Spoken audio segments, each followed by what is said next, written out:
నమస్తే అండి, నేను మీ సిడి రావని. బాగున్నారనుకుంటున్నాను. ఇప్పటి వరకు నా వీడియోలు చూస్తున్న ప్రతి ఒక్కరికి ధన్యవాదాలు. నా యొక్క వీడియోలని మీరు చూడడమే కాదండి, లైక్ చేయండి, షేర్ చేయండి, సబ్స్క్రైబ్ చేయండి, లాస్ట్లో కామెంట్ చేయండి.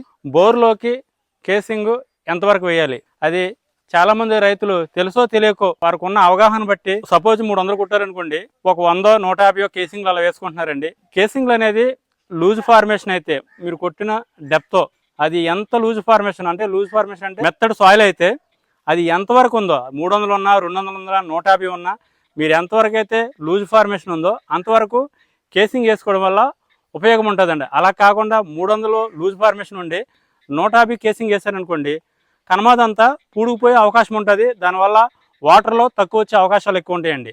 కాబట్టి ఇది గ్రహించాలండి. ఇంకోటి ఏంటంటే 300 డెప్త్ కొట్టారు, 150 దాకా లూజ్ ఫార్మేషన్ వచ్చింది, 150 నుంచి హార్డ్ అంటే రాయి వచ్చింది. అప్పుడు 150 వరకే కేసింగ్ వేసుకోండి. రాయి పండుగ నుంచి కేసింగ్ అక్కర్లేదు.